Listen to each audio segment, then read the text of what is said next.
Pessoal, um dos assuntos mais comentados é a possibilidade de inelegibilidade do Bolsonaro que pode acontecer amanhã. O primeiro editorial de hoje a gente falou sobre isso. Mas é que essa questão é interessante porque alguns apoiadores resolveram se manifestar. E eu vou te falar, teve que ter coragem para fazer isso aqui. Você pode até não gostar do Malafaia, mas que ele precisou de coragem para falar isso aqui, ele precisou. Malafaia ataca Moraes e TSE para defender Bolsonaro de inelegibilidade. Pastor e aliado do ex-presidente Jair Bolsonaro, PL, publicou um vídeo atacando o Tribunal Superior Eleitoral e o presidente da corte, Alexandre de Moraes.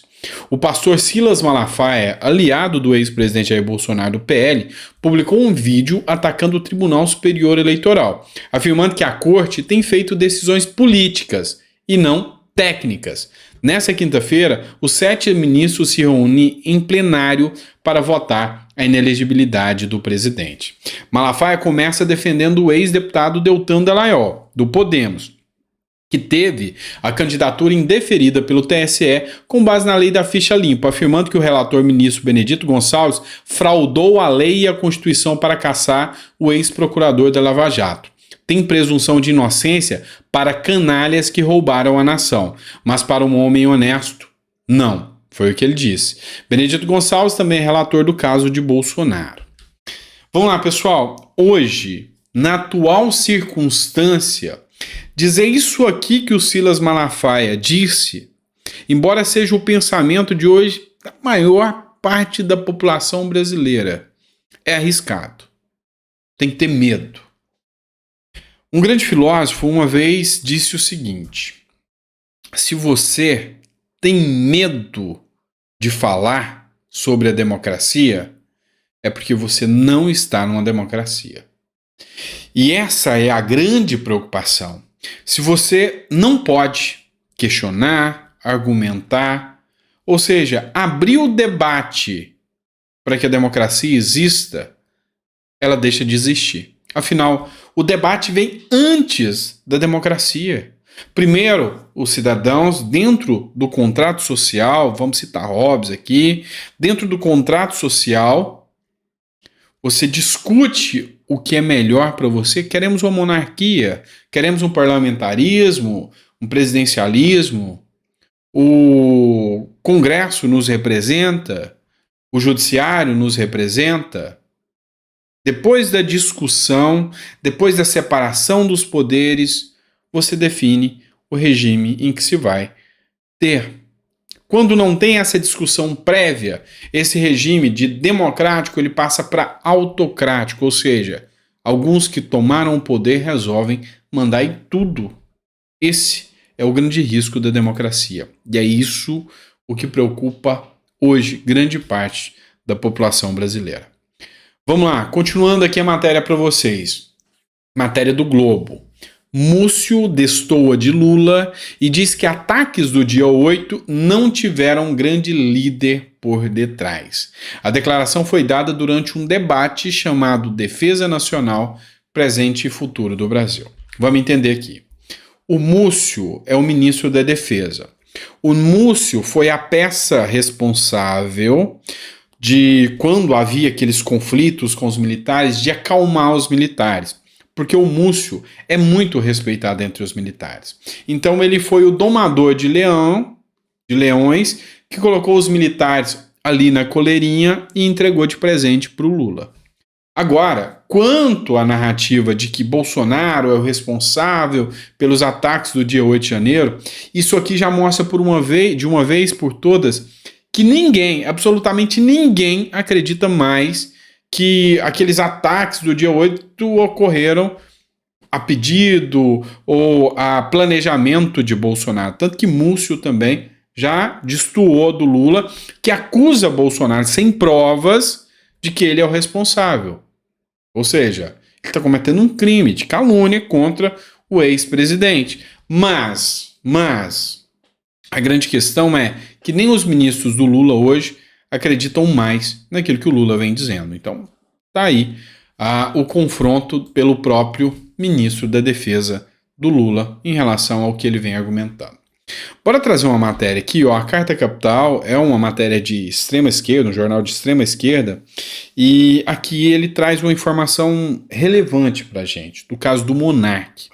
A Rumble, que é uma plataforma igual o YouTube que você está me assistindo, ou o Facebook que você está me assistindo agora, a Rumble recorre e contesta a decisão de Moraes sobre o bloqueio do canal do Monark. Vamos entender. Monark é um influenciador digital, ou seja, uma pessoa que, assim como eu, tem um canal no YouTube, ele tinha um canal no YouTube, tinha um dos maiores podcasts do Brasil, e o Monark não é de hoje que tem posicionamentos polêmicos. E esses posicionamentos polêmicos causam ao monarca já uma certa perseguição àquilo que ele diz. Então, a princípio, ele fez o seguinte argumento, e você há de raciocinar aqui comigo. Ele falou mais ou menos em termos gerais assim: olha, se eu posso ter um partido socialista, e esse partido socialista e o socialismo foi responsável por morte de milhares de pessoas, o monarca defendeu a possibilidade da criação de um partido nazista. O que é crime pela lei brasileira falar isso hoje, tá? Então, se isso for configurado como uma apologia ao nazismo e falar da possibilidade de criar um partido para defender essa ideia, hoje a lei brasileira configura crime. O que deveria também em relação ao socialismo, em relação ao comunismo, ou melhor, comunismo, não socialismo. Tá, mas a grande questão é que houve um grande erro na fala dele. O que se entende aqui? Quando há um erro, e digamos que isso seja configurado como crime, o monarca ou qualquer um que comete esse tipo de crime, ele tem que responder pelo crime. O crime alcança o ato e não uma pessoa. Qualquer um que entende minimamente do direito penal vai entender isso. O crime não é pelas condições do criminoso, é pelas condições do crime, tá? Então, se isso acontecesse, o que deveria acontecer? Olha, o monarca falou isso, ele vai responder por esse crime. Nunca, em momento algum, a voz, a possibilidade dessa pessoa falar poderia ser cerceada. E aí a gente entra numa violação da lei brasileira. Censura. Censura. Esse é o grande ponto. Quem está falando? Não sou só eu. Olha só essa matéria aqui do jornal Metrópolis do Mário Sabino. Censurar monarque é ridículo. É ridículo. A própria Rumble, que é a plataforma, recorreu. E aqui o Mauro Sabino cita uma fala do Gustavo Flaubert. E eu achei interessante, porque ele diz o seguinte: a censura, seja qual for, parece-me uma monstruosidade, uma coisa pior do que o homicídio. O atentado contra o pensamento é um crime de lesa alma, a morte de Sócrates. Pesa ainda sobre o gênero humano. Vamos lá, vamos filosofar. Sócrates era um pensador. E as falas, as discussões de Sócrates incomodaram a elite política da época. Então, eles deram a seguinte opção para o Sócrates. Sócrates, ou você fala que você estava errado em tudo e acaba com tudo que você defendeu até hoje, ou você será condenado a se envenenar com a cicuta, que era um veneno da época. Sócrates disse: eu posso perder a vida, mas a minha liberdade eu não perderei. E tomou a cicuta, defendendo ali o seu direito de falar. Nem de longe eu compararia monarca com Sócrates, tá? Então é meio longe chegar a esse nível. Mas a gente vê se repetir essa cena. Monarca não se calou. Monarca não se absteve e começou a fazer algo talvez até mais grave do que defender a criação do partido. Criticar o STF e criticar o TSE. E aí veio uma decisão do Alexandre de Moraes mandando cortar todas, mas absolutamente todas as redes sociais. Baniu ele do debate público. E aqui, só para constar, eu vou colocar só o trechinho final da fala do Mário Sabino. Monark é mais um egresso da turma do fundão, a quem a internet deu holofote, sem que isso signifique absolutamente nada para o mundo. Ele pode ter milhões de seguidores e espectadores, mas não é influenciador de coisa nenhuma, e sua periculosidade é a mesma de um Yorkshire. E ainda que houvesse uma certa periculosidade, sabe quais os tipos de regime que caçam os opositores àquilo que você quer dizer? Autocráticos. É isso.